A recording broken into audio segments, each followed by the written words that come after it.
Hey everyone, today I'm coming to you with a very, very special review for a very, very special figure. I am coming to you with a review on the brand new Star Wars Black Series Season 7 Clone Wars Maul. The fact that they finally made this figure and it's in my hands is still being processed in my head because I wanted this figure ever since Season 7 of Clone Wars came out. And even before then, even when those trailers came out, we knew the design. I wanted it so badly. We got the Ahsoka, we got the clone, we got the Mandalorian. We got essentially everything else except Maul. And I can tell you that it was worth the wait because I don't know if this is just recency bias speaking, but I think I have to say that this is my favorite Black Series figure of the year. I thought it would be the Dark Trooper, but this easily passes that. So I have a lot of good things to say, don't have really anything negative to say. So without further ado, let's get into Darth Maul's review. So besides the figure, I just want to quickly go over the box. It is in the Galaxy packaging. This is the final wave with plastic packaging. Yes, very, very sad, but I'm sure we will eventually get over it. There we have the awesome image of Maul on the side with the throne of Mandalorian in the background.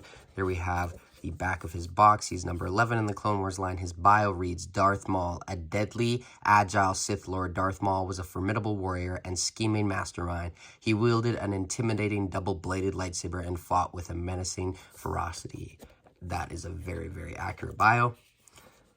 And I want to say thank you to my friend Michael for helping me get this figure, but he is hitting GameStop Canada's right now as well. Now, okay, where do I start with this figure? I guess let's first off start with his lightsaber. Now, this I could say is probably my main gripe with this figure because the blades don't really stay on there like that well. It might just be mine, but this is actually one of the Inquisitor lightsaber blades. I decided to put one of those on here over the Darth Maul one because I was putting it on. Let me grab it right here. And I don't know what happened, but it just like doesn't have any grip anymore. It just doesn't go in. And I don't know like what happened, but it's kind of disappointing that that happened. I don't know if the other side was supposed to go on this side.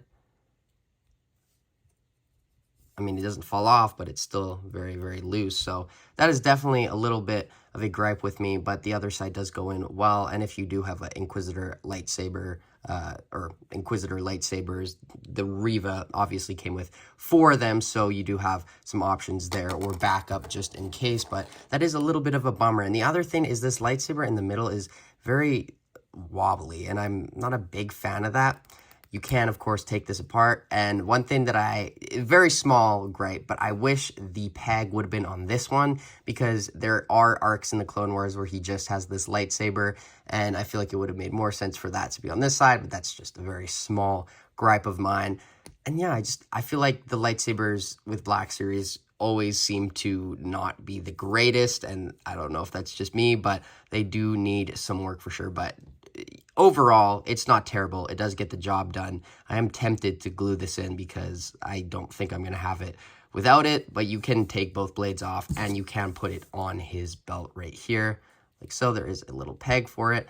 Obviously, he's not going to have it ignited like that because that'll get him cut in half once again, which is the main thing. That's a great segue that I want to go over this figure. The bottom half of this figure is absolutely amazing. I was really not scared, but I was just curious on how they were going to adapt the live action design for Maul, not live action, you know, the Clone Wars design in Season 7 with the robot legs and all this detail and the clanky legs, how he's just walking around. It's like, and oh boy, did they do a great job. They decided to go with a single jointed joint, and it goes in 90, which obviously we'll go more into that in the articulation, but I'm just very happy with the design they went with here for these legs. Everything about them just is completely accurate to the show, and I don't think there's anything they could necessarily have done better with them, and that's just another reason why I think this is probably my favorite figure of the year. Sure, the lightsaber has some problems, but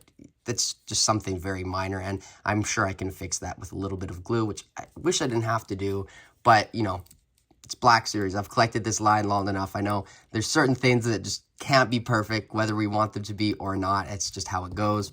Now, for the rest of the figure, the top half of it, it does, I believe, reuse the upper torso. Does it?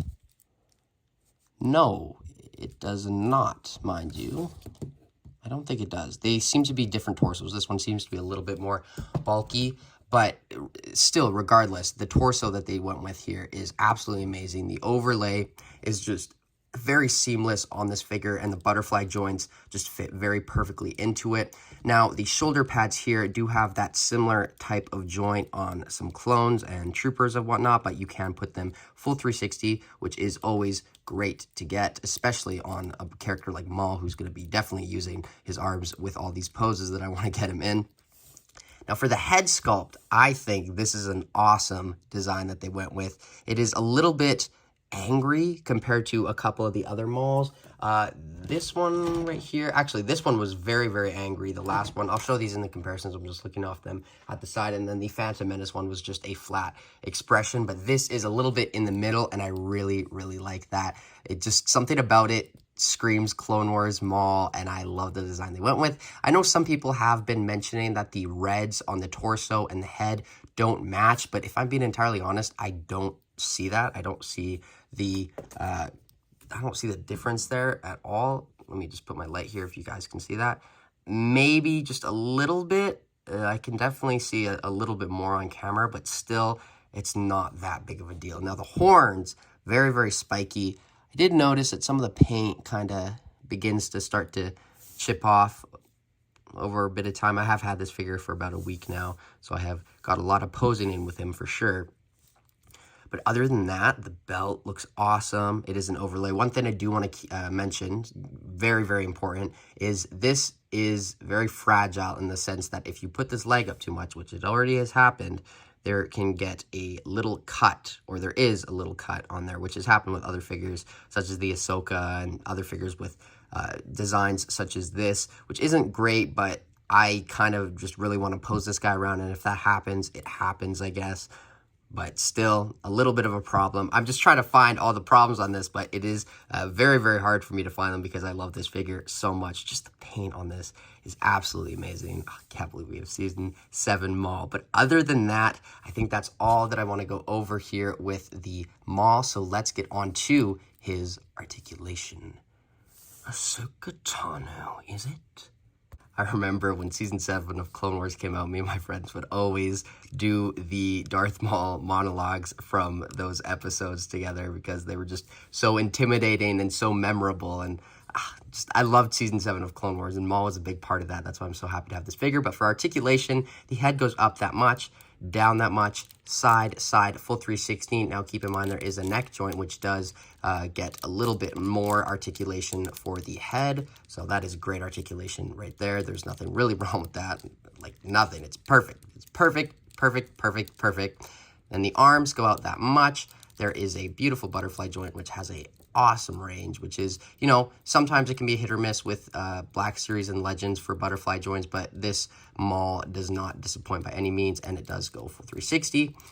The elbows go in about 90, a little more than that. They do rotate, go down, and then the hands are both on a vertical hinge, so they go up, down, full 360. That does make sense. I believe that is the best joint that they could have went with for the Maul. The ab crunch goes down that much, back, side, full 360. The legs do kick forward that much. Back a bit, splits, upper thigh cut.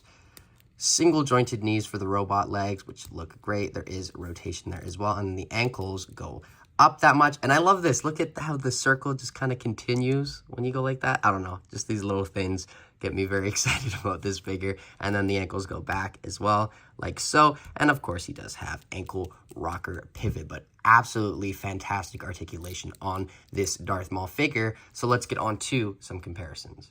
So for our first comparisons here, I have the Season 7 Ahsoka Tano and the Mandalorian, which it's a Mandalorian. You can say it's a Super Commando Mandalorian, but it's too perfect for it not to be a Mandalorian. It just, the words work too well together for it not to be a Mandalorian. But these all look really, really great with the Maul. I do have to say, I do think this Ahsoka needs an update. I'm happy they did this Maul later on because when I look back at it, I was really happy with those Clone Wars Walmart exclusive figures, but they do leave a lot to be desired, especially these Mandalorians. They're on that Jango body, and I really don't like that body. It's really old, and the wires break off and everything. I do think we could potentially get some updates of these in the future. We also need that other design for the Mandalorian, but these look great together, and I have had a lot of fun with the Ahsoka and Maul recently. There's a little bit of schmutz on her head, but let's take these off. I did give Maul the Darksaber there, which looks great with him. And then, of course, we got to compare him next to Kenobi. And here we also have a 332nd clone. Now, as you can see, Maul is a little bit shorter, but that is accurate to his design, I believe. And then, lastly, for Black Series comparisons, I want to compare him next to his predecessors. For himself, we have the Phantom Menace Archive Darth Maul, which I remember getting this figure. I was still in high school, and I got him. I went to class. I had him in my bag, and I opened him, and I was kind of just playing with him in my bag because I was so excited to finally have him all. That's how much of a little kid I was, but still am, of course. And then there we have the the comic book Maul next to the Season 7 Maul. This looks great. All three of these Mauls, that is a sick shot. Now, I did say that is all for my Black Series comparisons, but that does not mean that I don't have anything from some other lines. I do want to compare him next to the TVC Darth Maul that is also from Season 7. And I remember I got this figure about a year ago. This was kind of my incentive into getting into TVC because I saw that wave with the Ahsoka and who else was in that? I don't exactly remember. I think it was the Jawa. Oh, and Echo, and it was just a really, really great wave. So I saw them all at a store, Toys R Us, and I bought every single one of them. That was my first TVC wave that I bought fully. I got some few before, but this was my main incentive into getting it. So I guess you could say Season 7 Maul is my reason why I got into TVC. So thanks for that, buddy. Thank you very much. But they do both have great designs, and they both have a lot of pluses in both of them, but I don't really think there's a lot of negatives, if I'm being honest. I was going to say there do have some negatives, but I can't really think of any. If I'm being honest, it's probably just that lightsaber for this Maul, and this one is just really, really great, especially for TVC. But that is all of the comparisons I have for the Season 7 Darth Maul. Oh man, this guy looks so good with that Darksaber. But let's get on to my final thoughts, which, as you guys could tell throughout this video, I just absolutely despise this figure. So for my final thoughts on this figure, I'm obviously joking. I absolutely love this piece. Hasbro knocked it out of the park, and I think this is a perfect example of why I'm okay with Hasbro waiting to do figures so we get them to be this good. Because if we got this a year or two ago, I can't say if it would have been this good. They just really knocked it out of the park. They had about 2 years to design this piece, and I definitely can say that it paid off. So I don't think there's anything else I can really say to recommend this piece. Just look at it. It is absolutely amazing. Go get yourself a Season 7 Darth Maul. He's certainly going to be a hard one to find, but once you find him, it will be worth the wait. But for my score on this figure, I'm going to have to give this guy 9.9, 10 out of 10. I would give him a 10 out of 10, but my only problem is that lightsaber. I don't feel like that should really be holding this figure down because, like I said, it kind of is just with all Black Series Jedi or Sith. The lightsaber always seems to just be the downfall, or not the downfall, but a downside of the figure. They got to figure that out. They've had this line out for what, a little over 10 years now? I think it's been that long. No, 2013, I believe it started. So coming up on 10 years. But yes, overall, very, very pleased with this figure, as I think you will be as well. But thank you guys so much for watching this video. I have a whole bunch of videos coming out here very, very shortly. I have most of this other wave, or most of the rest of this wave to review. I just don't have the Grand or the Grogu yet. Grand or Grogu. But as always, thank you so much for watching. Like, comment, subscribe. Let me know what you think of this figure in the comments below, and I will see you in my next video. But until then, join me or die. Bye, guys.